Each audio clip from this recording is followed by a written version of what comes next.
Johanu orí 21. Jésù farahàn àwọn ọmọ ẹ̀yìn méje.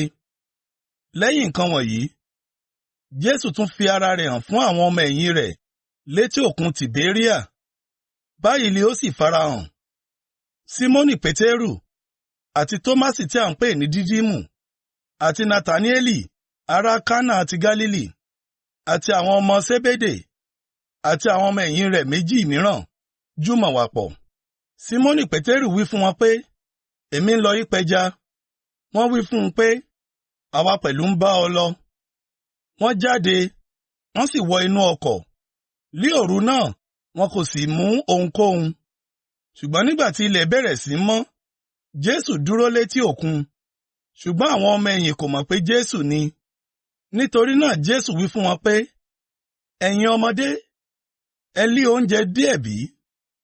Wọ́n dá a lóhùn wípé, rárá o. Ó sì wí fún wọn pé, ẹ so àwọ̀n sí apá ọ̀tún ọkọ̀, ẹ̀yin ó sì rí. Nítorí náà wọ́n sọ ọ́. Wọn kò sì lè fà á jáde nítorí ọ̀pọ̀ ẹja. Nítorí náà ni ọmọ ẹ̀yìn náà tí Jésù fẹ́ràn wí fún Pétérù pé, Olúwa ni. Nígbà tí Símónì Pétérù gbọ́ pé Olúwa ni, bẹ́ẹ̀ ni ó di àmùrè ẹ̀wù rẹ̀ mọ́ra, nítorí ó wà ní ìhòhò. Ó sì gbé ara rẹ̀ sọ sínú òkun. Ṣùgbọ́n àwọn ọmọ ẹ̀yìn yòókù mú ọkọ̀ kékeré kan wá, nítorí tí wọn kò jìnnà sílẹ̀, ṣùgbọ́n bí ìwọ̀n 200 ìgbọ̀nwọ́. Wọ́n ń wá àwọ̀ náà tí ó kún fún ẹja. Nígbà tí wọ́n gúnlẹ̀, wọ́n rí iná ẹyin níbẹ̀, àti ẹja lórí rẹ̀, àti àkàrà. Jésù wí fún wọn pé, ẹ mú nínú ẹja tí ẹ pa nísinsìnyí wá. Nítorí náà Símónì Pétérù gòkè, ó sì fa àwọ̀n náà wálẹ̀. Ó kún fún ẹja ńlá, ó jẹ́ 150. Bí wọ́n sì ti pọ̀ tó nì, àwọ̀n náà kò ya. Jésù wí fún wọn pé, ẹ wá jẹun òwúrọ̀. Kò sì sí ẹnìkan nínú àwọn ọmọ ẹ̀yìn tí ó jẹ́ bi í pé, ta ni ìwọ í ṣe? Nítorí tí wọ́n mọ̀ pé Olúwa ni. Jésù wá, ó sì mú àkàrà, ó sì fi fún wọn, gẹ́gẹ́ bẹ́ẹ̀ sì ni ẹja. Èyí ni ìgbà kẹta nísinsìnyí tí Jésù farahàn àwọn ọmọ ẹ̀yìn rẹ̀ lẹ́yìn ìgbà tí ó jíǹde kúrò nínú òkú. Jésù àti Pétérù. Ǹjẹ́ lẹ́yìn ìgbà tí wọ́n jẹun òwúrọ̀ tán, Jésù wí fún Símónì Pétérù pé, Símónì, ọmọ Jónà, ìwọ fẹ́ mi ju àwọn wọ̀nyí lọ bí? Ó sì wí fún un pé, bẹ́ẹ̀ ni Olúwa, ìwọ mọ̀ pé mo fẹ́ràn rẹ. Ó wí fún un pé, máa bọ́ àwọn ọ̀dọ́ àgùntàn mi. Ó tún wí fún un nígbà kejì pé, Símónì, ọmọ Jónà, ìwọ fẹ́ mi bí? Ó wí fún un pé, bẹ́ẹ̀ ni Olúwa, ìwọ mọ̀ pé mo fẹ́ràn rẹ.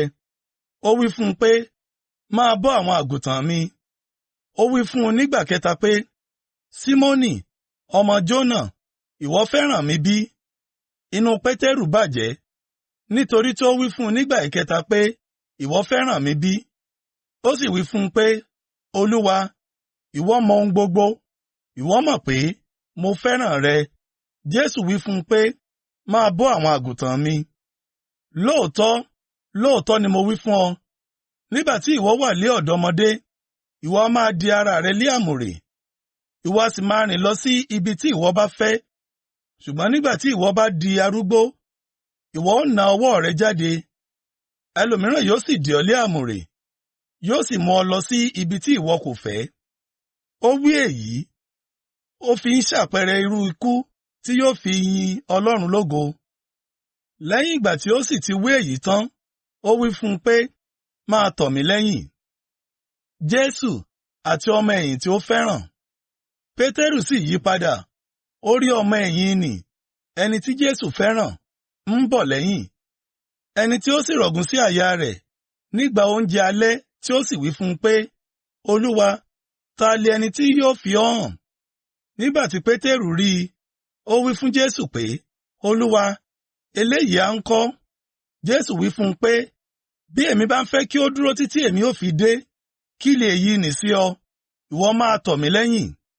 Nítorí náà, ọ̀rọ̀ yìí sì tàn ká láàrin àwọn arákùnrin pé, ọmọ ẹ̀yìn nì kì yóò kú. Ṣùgbọ́n Jésù kò wí fún un pé òun kì yóò kú, ṣùgbọ́n Bí èmi bá fẹ́ kí ó dúró títí èmi ó fi dé, kí lè èyí nì sí ọ? Èyí lé ọmọ ẹ̀yìn náà tí ó jẹ́rìí nǹkan wọ̀nyí, tí ó sì kọ̀wé nǹkan wọ̀nyí. Àwa sì mọ̀ pé òtítọ́ lé ẹ̀rí rẹ̀. Ìparí ọ̀rọ̀. Ọ̀pọ̀lọpọ̀ ohun mìíràn pẹ̀lú ni Jésù ṣe, èyí tí bí a bá kọ̀wé wọn lé ọ̀kọ̀ọ̀kan, mo rò pé ayé pàápàá kò lè gba ìwé náà tí a bá kọ. Àmín.